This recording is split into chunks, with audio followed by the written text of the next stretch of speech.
You're listening to Blue Radio, bringing the vibe. Moja kwa moja tunaenda kwa mgeni wetu. Karibu sana, naomba ujieleze kwa majina, unaitwa nani na umetoka wapi? Asanteni sana kwa mwaliko huu. Jina langu naitwa Elijah Ngoa.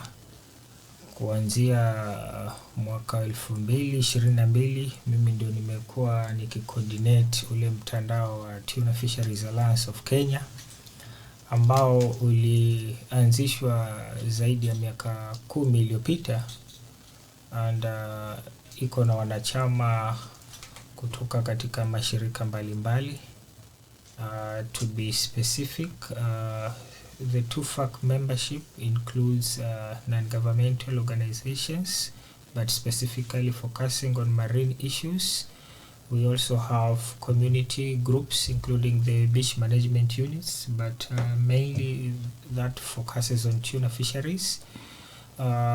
We do have also other community-based organization, but focusing on ecosystem management, including restoration and conservation, because we all understand you cannot manage the stocks and conserve the stocks in isolation of the environment.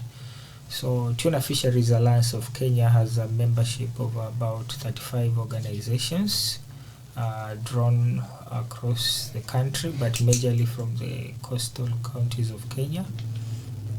And our the networks works by building what we call a common voice among the non-state actors, majorly the civil society groups, to influence good governance within the marine fisheries sector, but majorly with a focus on tuna and tuna-like species. Mm-hmm. Yes. Kwa nini tuna? Tuna, you know, they can be categorized into the so-called the oceanic tunas, and then we also have the neritic species.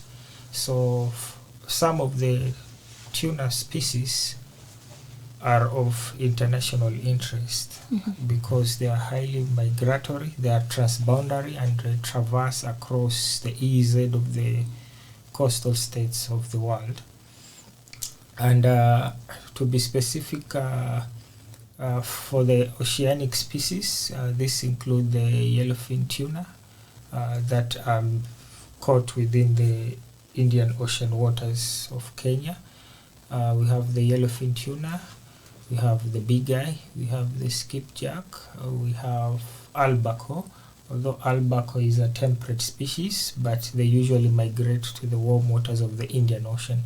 So because they are transboundary species, even in terms of their management and conservation measures, is arrived at regional level through their so-called regional fisheries management organizations. And for the Indian Ocean, we have the Indian Ocean Tuna Commission, which is responsible for the development and supporting countries to implement fisheries conservation and management measures for tuna and tuna-like species.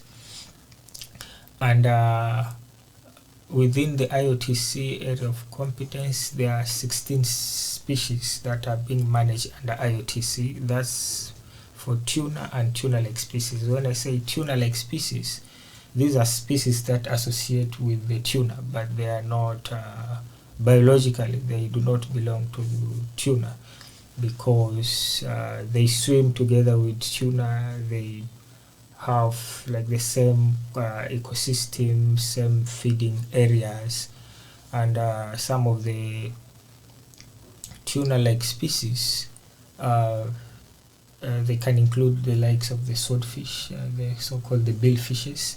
They are not tunas, but they usually associate with tuna because like the long liners targeting tuna. Sometimes you miss tuna and you get swordfish. So in terms of the management, you don't manage the tuna alone, but the other species. So the so-called ecosystem approach to fisheries management. You cannot manage one stock in isolation of the other. So tuna is of global interest because it has a good market, especially in Europe. But they have a specific interest for certain species of tuna, not all the tuna species. For instance, like yellowfin tuna, it has a very big market in Europe. For instance, for the Indian Ocean, it's like 65% of the yellowfin tuna goes to the European market. We also have the big eye. They fetch good money in the European market because their demand there is very high. And the Indian Ocean, I think after the Western Indian Ocean, where we are bordering, I think is the second largest in terms of tuna production. But majority of the states are developing states, and that's why there is a need for us civil society groups who do policy advocacy to come in to support our government, especially with the recommendations, because when they go to the negotiation table, the interest of the people, especially the small-scale fishing communities, which are not represented at IOTC, but through us CSOs, at least we can make some effort to submit recommendation to the government, and to some extent also to participate at IOTC as observers. But for the tuna in the Kenyan industry, the industry, I can say at the moment, is not that well developed because we do not have the capacity to exploit the EZ to the maximum, and much of the catch we are getting, for instance, like for yellowfin tuna, it's a stock that is under quota allocation. It's among not all the IOTC species under IOTC competence are under allocation, but one of them is yellowfin tuna, and Kenya was allocated 3,654 tons. But at present, what we are catching per annum is less than 1,000 tons. But also, there is a problem of unreported catches, especially from the artisanal fisheries. So maybe we could be catching higher catches, but we do not have enough data. But I can say the tuna fishery sector in Kenya is facing myriad challenges which need collaborative interventions to be addressed. Mazero. Yeah, now there's certain things that have come out. One of them is you've talked about quotas. Yes.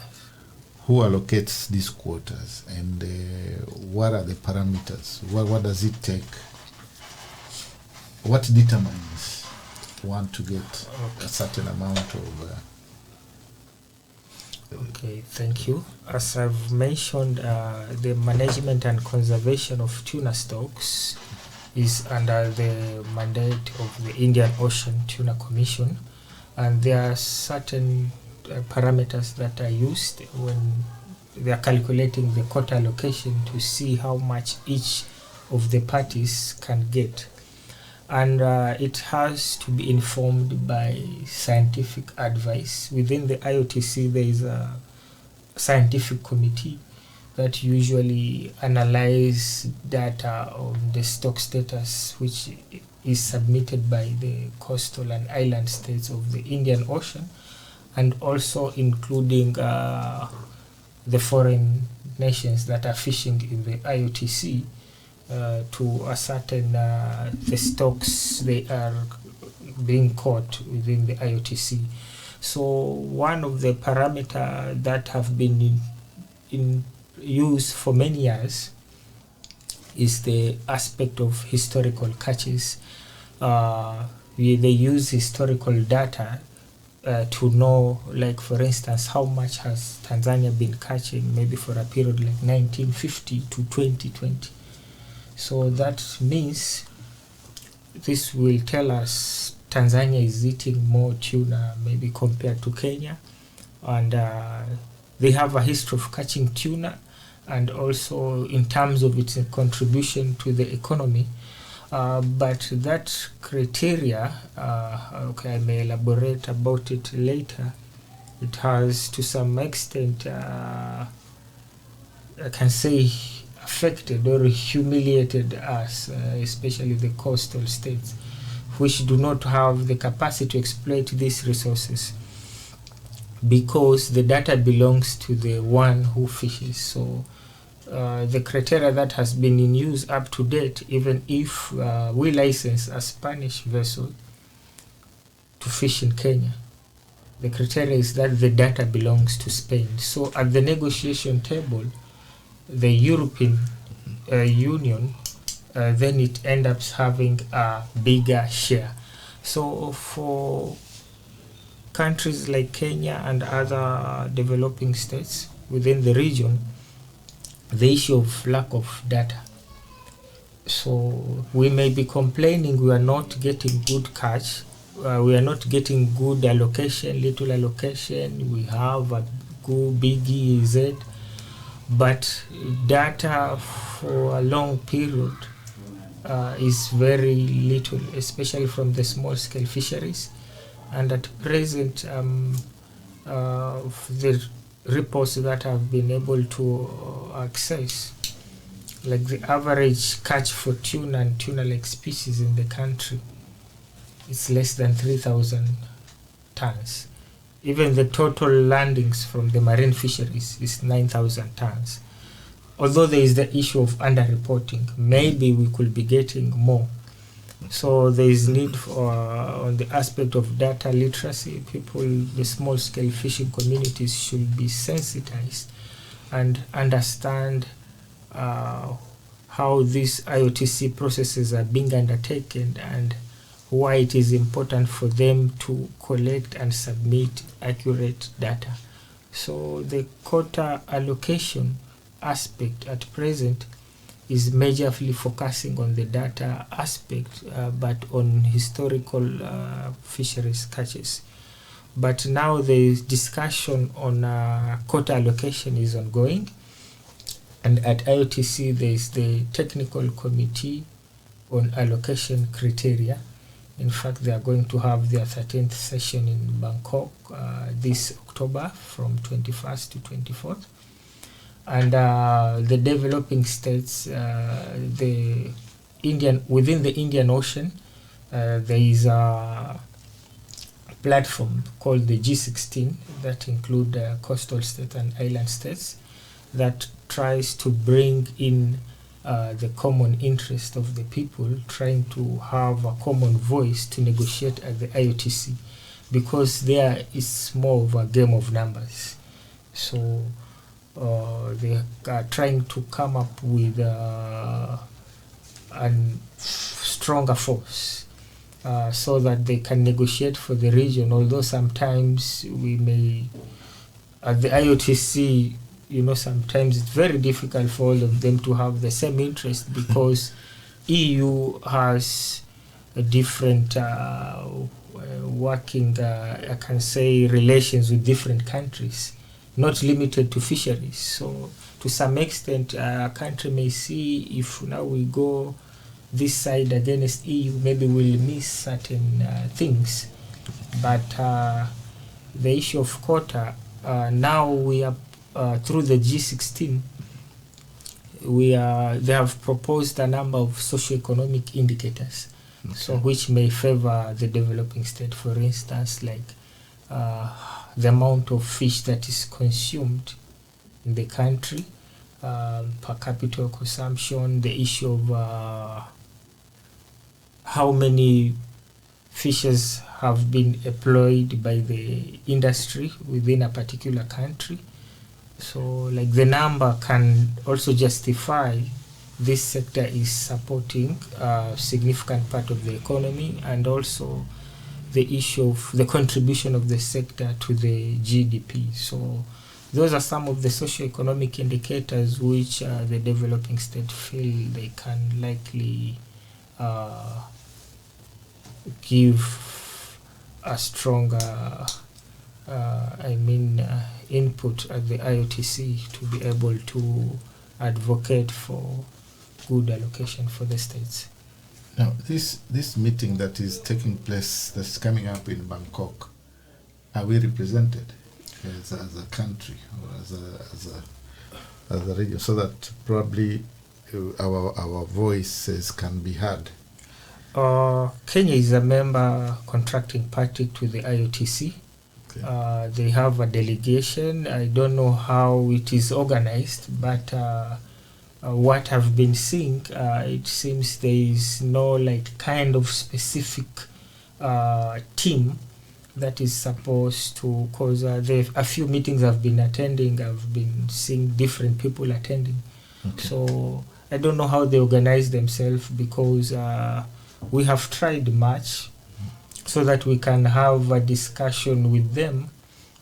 Before they go at the IOTC, we discuss these issues and have a common understanding, although at present we have not managed, but we are hopeful a time will come.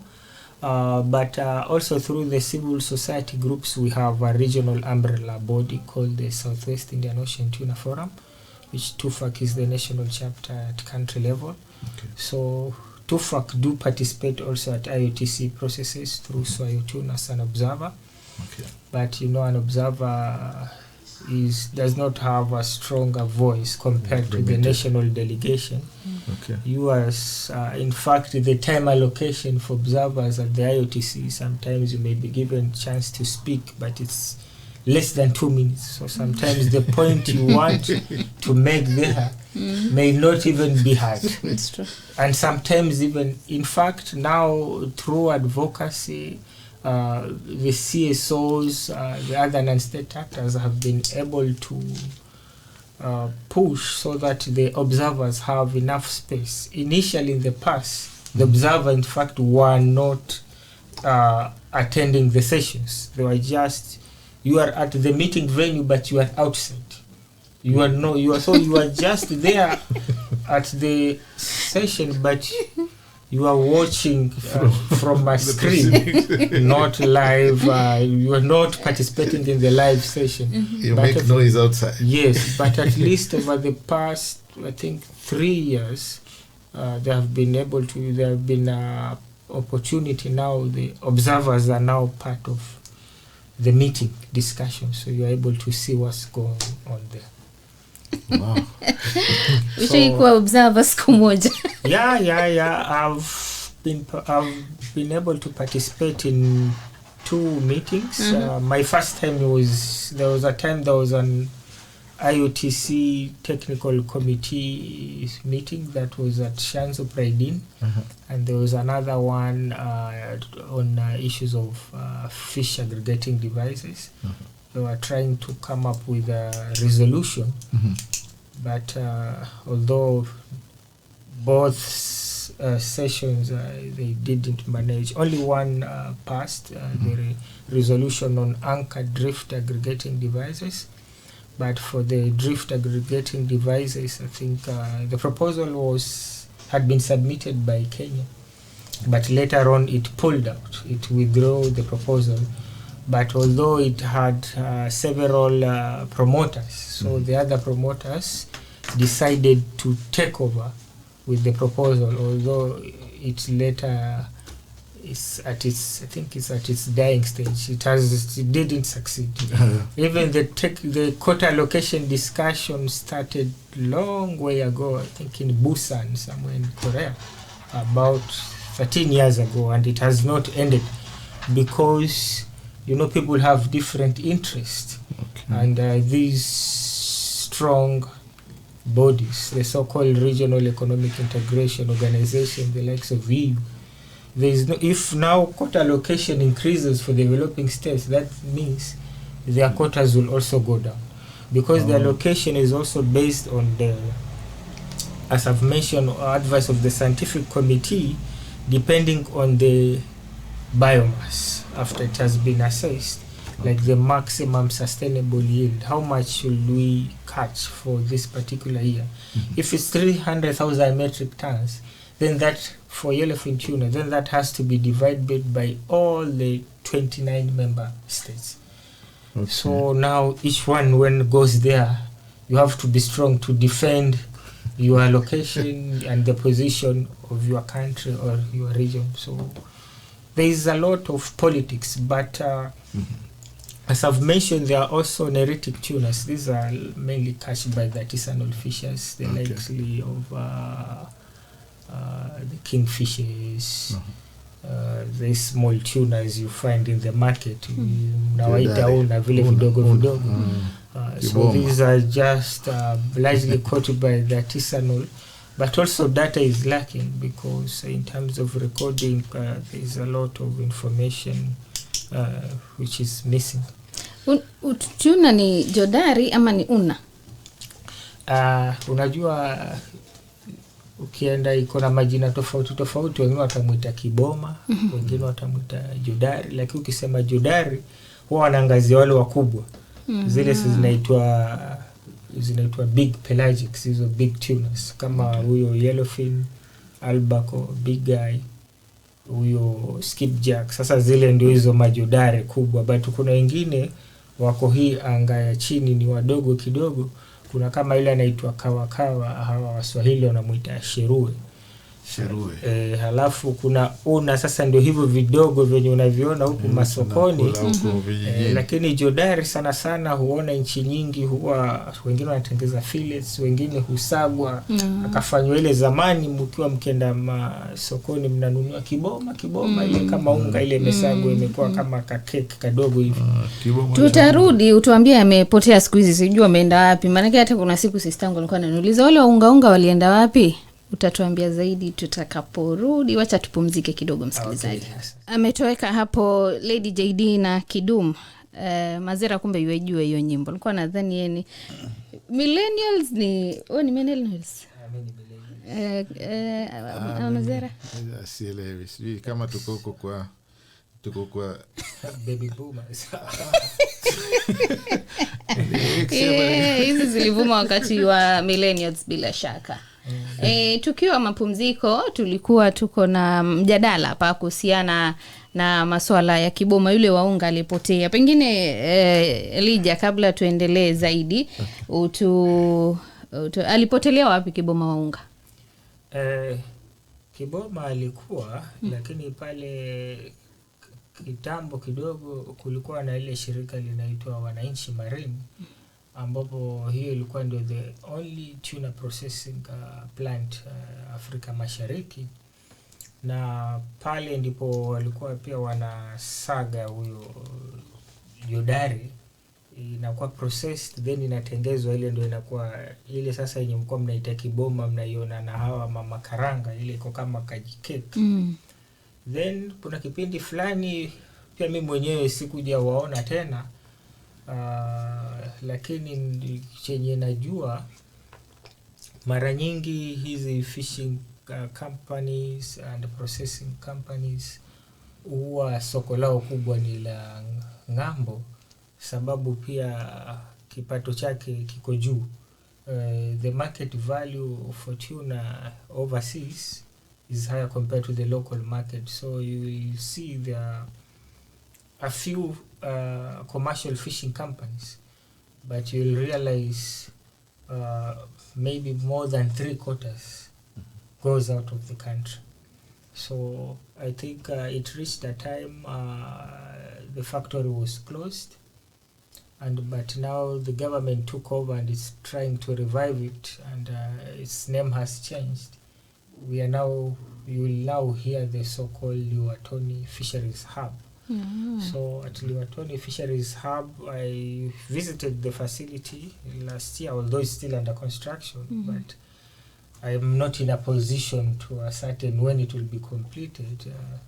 Maybe we'll organize a show in the coming in future with the director or even the PS. He will tell you what's going on there. Okay. So the facility will have a factory that will process tuna and we'll also have a cold storage facility for storage. So maybe after it begins its operation, labda pengine dada Kadide pengine utamuona huyo kiboma sokoni yule waunga pengine atarudi. Sawa sawa, watu walikuwa wanampenda, baadhi walikuwa ni rahisi economical kwa watu.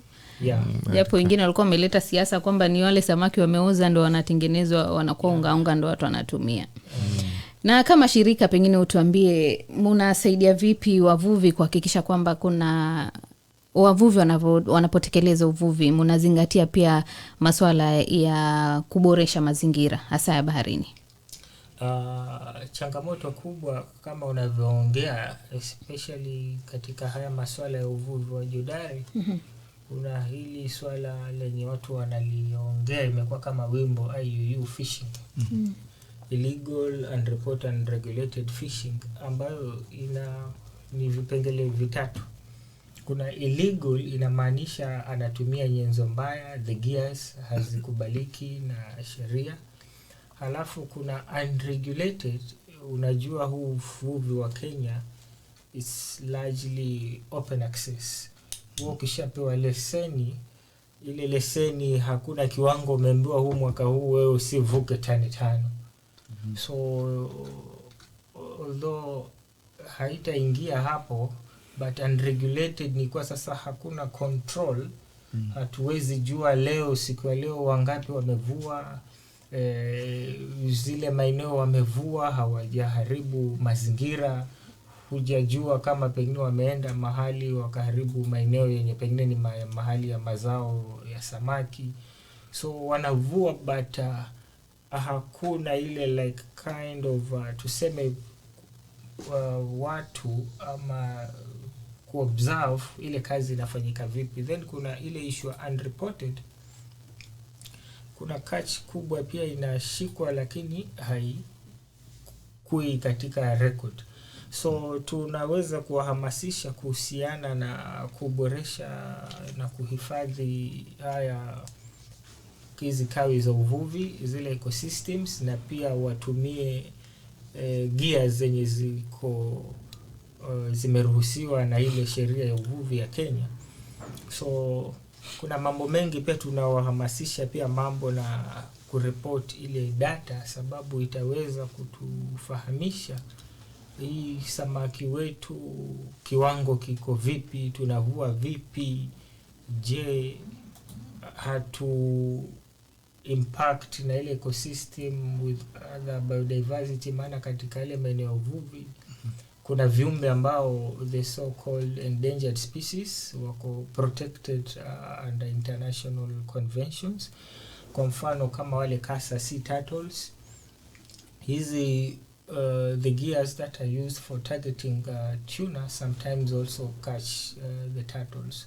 So there are also more kind of awareness campaigns.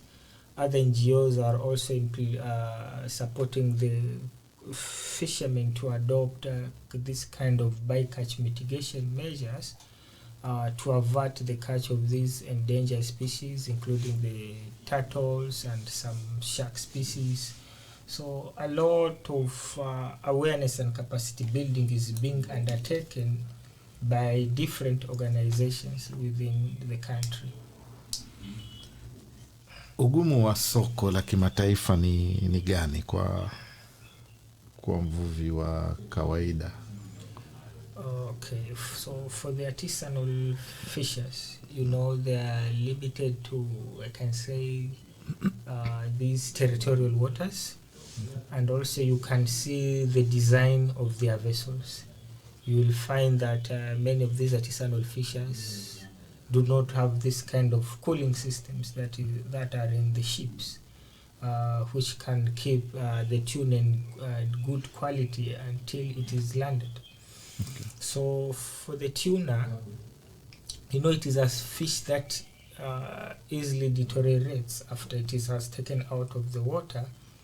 And for the case of the artisanal, it is not kept in a good condition because the vessels, you know, they are small How Okay. do you keep The cooler boxes. yeah, even not the cooler boxes, because for the big tunas, the like of yellowfin, it has to be preserved under very low temperatures, around -6 degrees Celsius.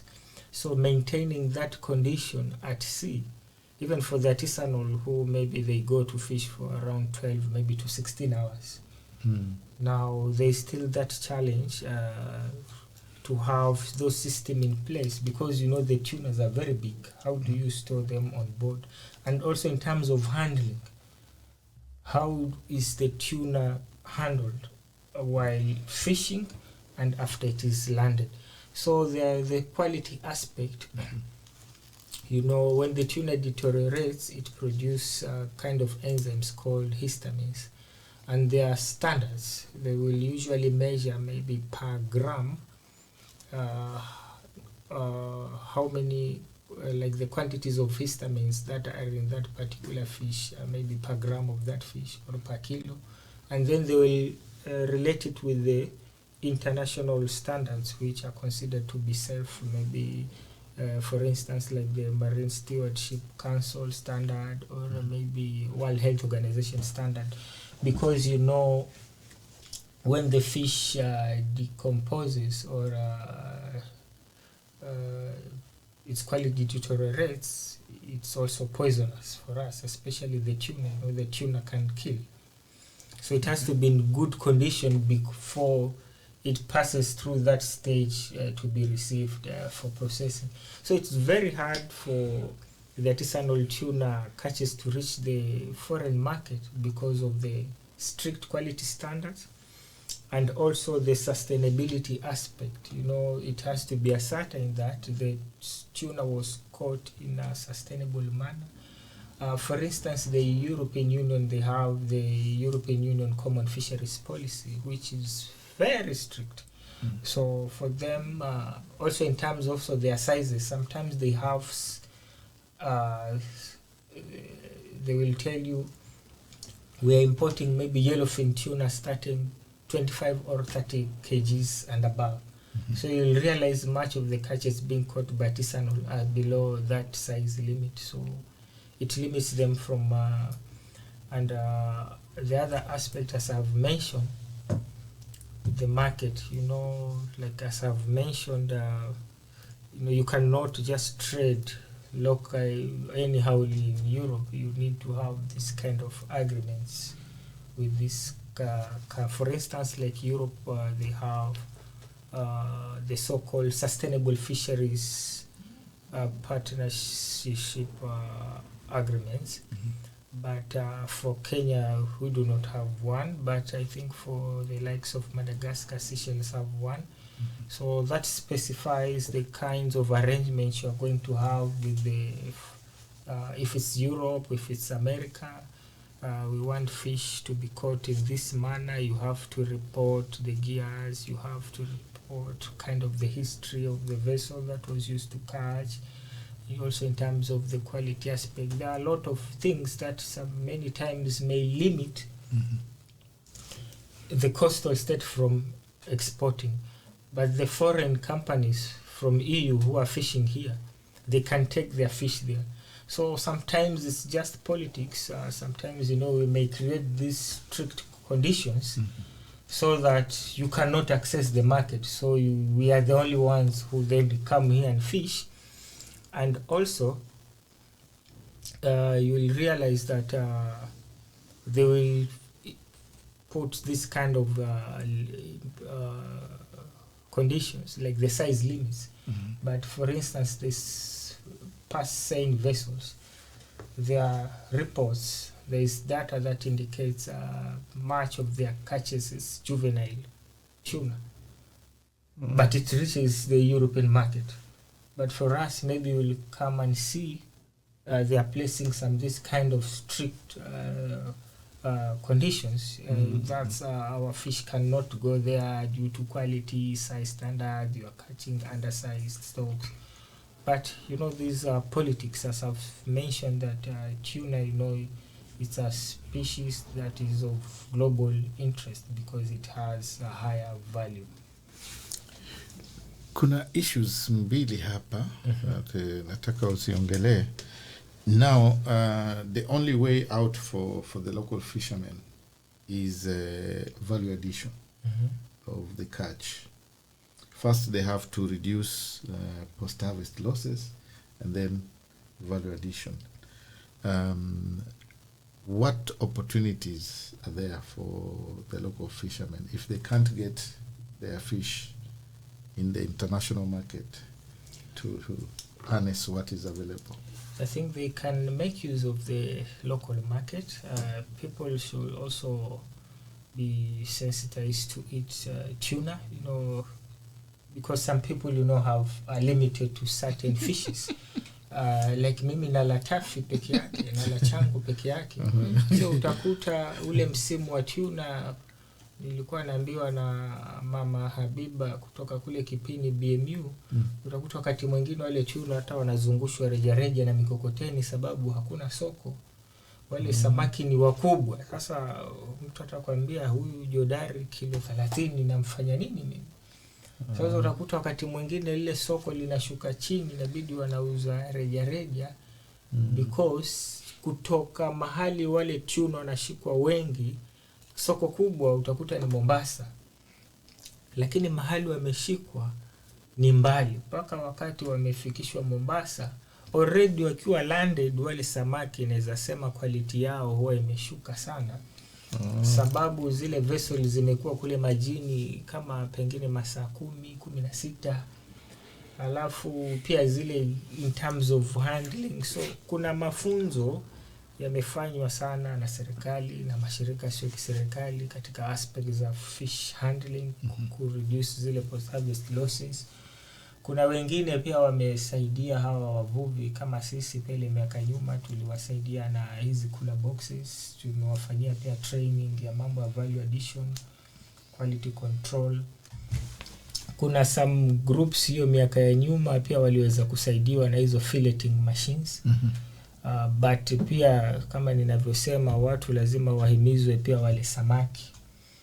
Huyu jodari pia wale jodari ni samaki. Unajua sasa huyu samaki wa msimu utakuta pengine watu wengine wakwambia huyu sijui tulikuwa tukila kiboma zamani, tumezoea. Unajua wale unaonaliwa ni hawa wadogo, ile inaitwa Indian mackerel.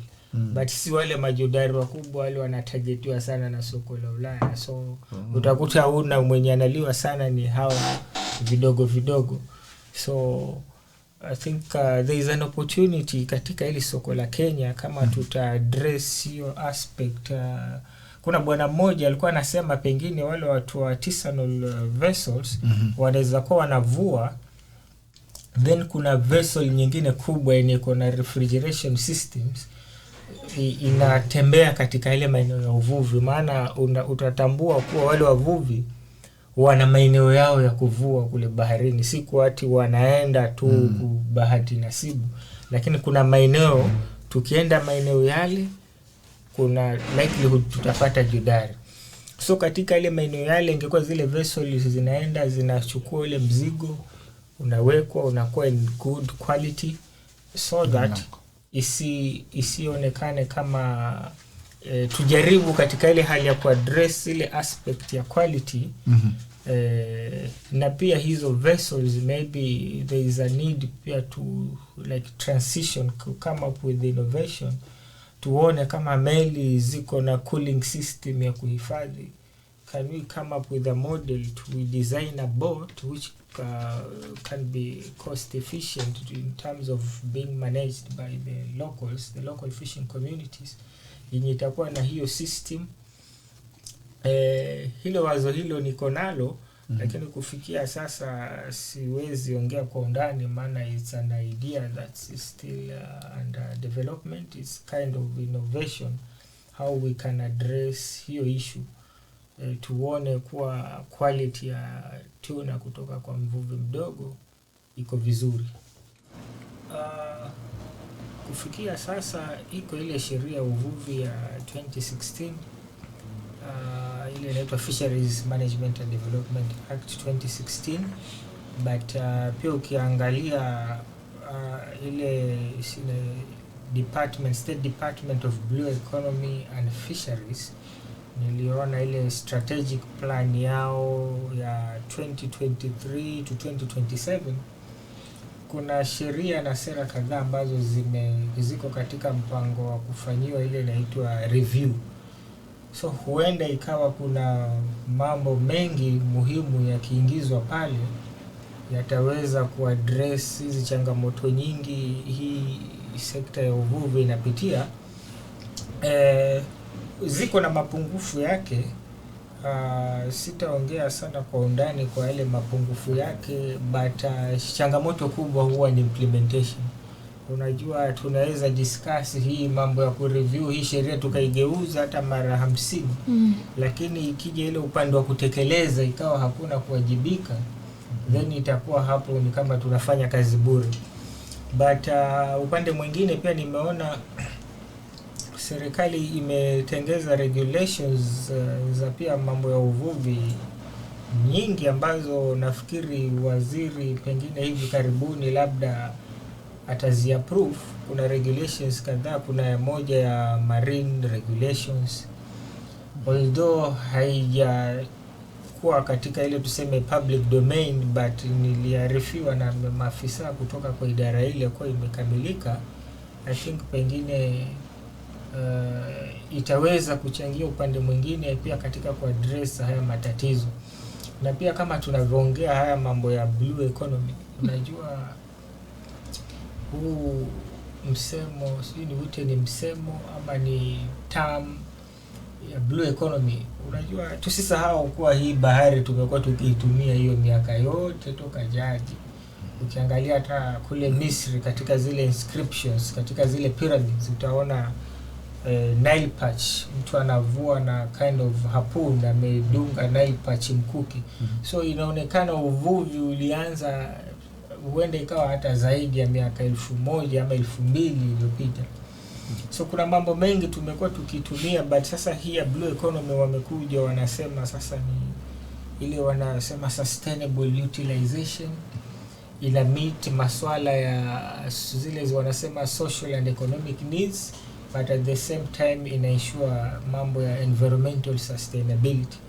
So kumekuwa na interest, kila mtu anaongea blue economy, but kuna haja pia kuwe na mpangilio. We need a strategy and also we need proper regulations and policies ili kuweza kuchunga rasilimali yetu, especially the fragile ecosystems kama corals, ile nyasi, mikoko, sababu kuna aspect ya developments.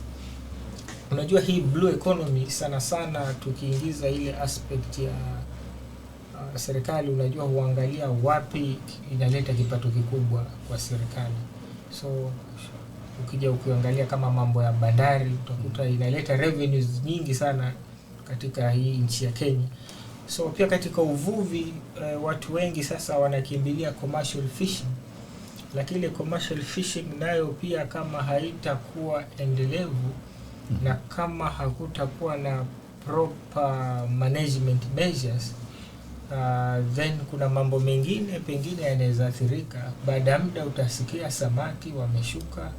Kama nikikueleza zamani kulikuwa na wale samaki waitwa nguru, wale wa kukausha. Sijui kama mara mwisho umeenda sokoni ukaona niliwaona wako Kilifi lakini kidogo sana. So yule anaitwa ile jina lake la kimombo anaitwa Spanish mackerel. Yule samaki hata ukiangalia katika zile ripoti za IOTC, okay, data yake ile inaripotiwa na hizi nchi za ukanda wa hii Indian Ocean, especially coastal states, ni kidogo, but hata records za Kenya pia zinaonyesha kuwa ile stock imeenda chini. Na IOTC pia wamenoti kuwa ameenda chini. Wale wenye niliongezelea neretic species wanaogelea sana haya maji ya karibu within hizi territorial zone. So hizi meli tunazozikimbilia zitakuja, but pia lazima tuwe na data information. Je, hii eneo letu hii zaidi ya Kenya, the exclusive economic zone, kufanya stock assessment ya kutosha, tujue kiwango cha samaki chenye tuko nao ni kiwango gani. Hapo sasa ile information ndio tunaweza kuitumia hata pia encourage investors waingie katika mambo ya uchumi samawati, especially locals wa Kenya, maana ungekuta meli zinazovua Kenya wamiliki utakuta wako Ulaya. So pale tukipata ile data, tukijua ni ton, tuko na uwezo wa metric ton 50,000, then pale pia kuwe na mpangilio. Unajua kama ninavyosema, hakuna quota system, it's an open access fisheries. Ukiwa na leseni unaenda kuvua. So kukiwa na ile, kuwe na mpangilio, hata wewe kama utakuwa na meli yako unavua uko na leseni, but isiwe kuwa wewe ukilipa pengine 50,000 then unavua kiwango chenye unataka, halafu kila mtu anakuja kwa hii sekta. So zitakuwa kunaweza kuwa pia na ile shida ya overcapacity, sababu utakuta kama kufikia sasa tuko na hizi marine protected areas, kuna zile reserves zenye uvuvi umekubaliwa, lakini hakuna kipengele pale kinasema ni wavuvi wangapi wanafaa kuvua pale kwa siku, ni kiwango gani cha samaki unafaa kuvua pale. Sasa unaangalia hii reserve, je, itakuwa na manufaa kwa jamii? So kuna vipengele vingi vinahitaji kurekebishwa, especially upande kama the Wildlife Conservation Act na Fisheries Act. I think kuna vipengele fulani maybe they have to be harmonized, iwe ni kama sheria zote ikija upande wa kuexploit pale kwa reserve, wao wanapeana mwelekeo in terms of like a quota, cause kama mumeassess mwambao wenye uko pale wa ile reef is this like hectares, seagrass ni hichi kiwango, hapa tushike samaki kiwango gani, uvuvi aina gani, pengine hata ikiwezekana kipindi fulani cha mwaka hata hapo kwa reserve pia kuwe na closure, sababu utakuta pengine samaki aina fulani kwa ile park kwenye no take zone hawazai huko, wanakuja kufanya mazao yao huko kwa reserve. So utakuta inaathirika, utakuta kuna samaki kama wale mnawaita tewa, wale jina wengine wanaita beha, wale groupers, wale wanakuwa kubwa kama ile kina rock cods. Wale ni samaki ukiangalia katika ile muungano ile inaitwa International Union for Conservation of Nature, ile wanaita red list, IUCN. Yes, of 3 species. Utakuta kuna samaki kadhaa wako endangered kama ile anaitwa giant grouper. So lazima kuna mipangilio ijulikane hawa wana mazao yao ni yako wapi, then hata ikifika msimu huu tunaweza funga. So kuna mambo mengi lazima yaingililiwe kati, but pia hiyo nayo itahitaji information kutoka kwa wanasayansi, like decision making should be based on science. Isiwe tu ni mambo yetu ya kuongea, tufanye siasa kila mahali mpaka kwa samaki. Tuseme tu nyinyi sasa Kenya tuko na bahari kubwa, nunueni mameli. Hii area yenye mko nayo, kama ulimsikia yule bwana akizungumza jana katika ile Blue Economy Innovation and Investment Summit, bwana Rashid Imam from State Department of Blue Economy, ile area yote hii EZ, it's almost a half of Kenya's landmass. So hiyo inamaanisha kuna mipaka, kuna kiwango, kuna samaki wale tutasema ni residents, hao ni wetu. Then kuna wale ni migratory wanapita, wale jodari. So hutasema tutashika. Kuna wengine kama hao tuliwazungumzia wale jodari. Kuna wengine wako na vipimo, na pia kuangalia kifikia sasa ile assessment ya bahari Indian Ocean, huyu jodari anaitwa yellowfin tuna na big eye wamewekwa katika ile category, wanasema ako red. Ako katika hiyo red, katika ile wakifanya ile stock assessment inaonekana ile stock iko overfished na inaenda chini, sababu sana sana uvuvi ule una target wale wanaitwa juveniles even before ameweza kuenda kumachua tu mpaka kufanya mambo ya reproduction, mambo ya uzao. So utakuta kuna mambo mengi, lazima mambo mengi we need to have adequate information, and decision making should be backed by science. Na pia kuna ile ya United Nation Convention on the Law of the Sea, ile wanasema precautionary approach.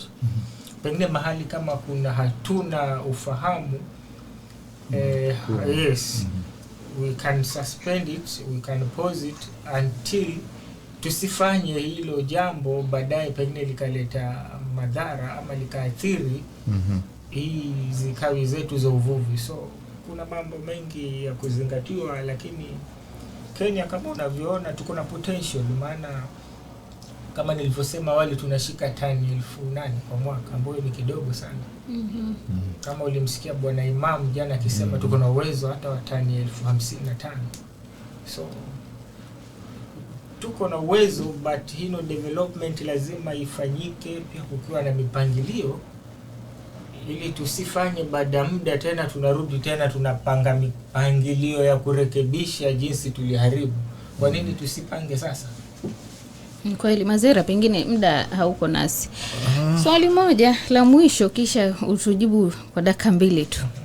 Sasa nafikiri utatupatia tu mtazamo wako na maoni yako kuhusiana na masuala haya ambayo, yani your last word on mambo ya sustainable blue economy na mambo pia ya tuna.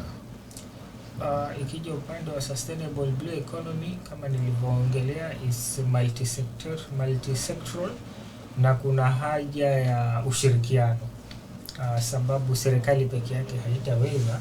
Serikali kitu tungependa watengeze sera bora, sheria nzuri zenye zitakuwa friendly kwa investors, na tutaweza kusukuma Kenya mbele.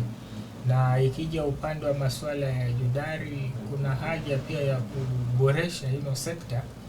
Kama tunavyoona kuna strategy yenye pia sisi TUFAC tulisukuma sana serikali, na ndio hiyo inaenda kukamilika.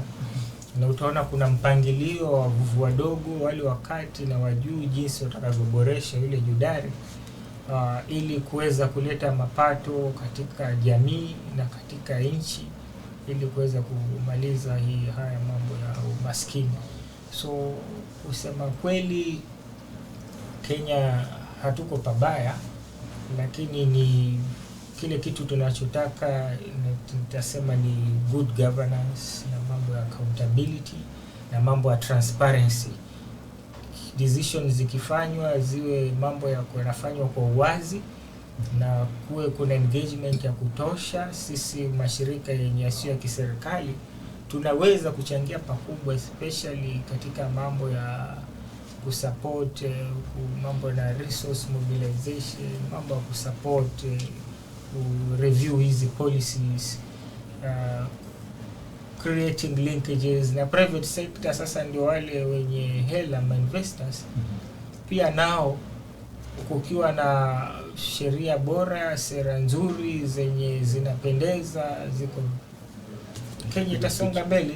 So kufikia hapo naweza sema ni ushirikiano ndio muhimu sana, ili tuweze kufanikisha hili jambo la sustainable blue economy. Na kufikia sasa hata Kenya pia nimeona wanamaliza ile strategy yao ya sustainable blue economy. Ile itatupatia mwongozo jinsi tutakavyopanga mikakati yetu ya kuboresha uchumi wetu wa bahari. Mwisho kabisa, vijana wana fursa gani katika masuala ya uvuvi?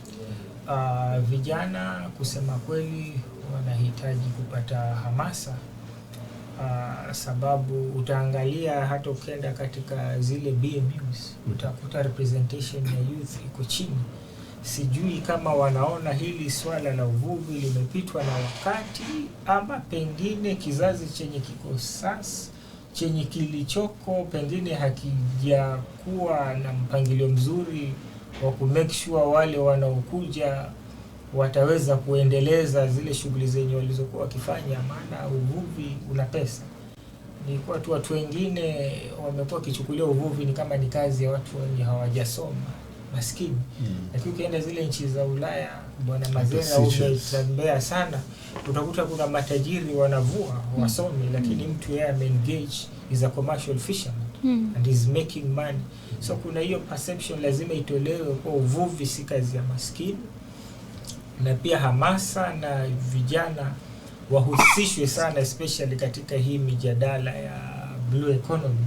Representation yao ikiwezekana katika haya makongamano iwe ndio ya juu kabisa kushinda wote, maana tunaona at African Union wanasema youth wana account karibu 70% ya population ya Afrika. So kuna haja ya kuwahusisha na kuwajenga capacity ndio waweze kuingia vizuri katika masuala ya blue economy.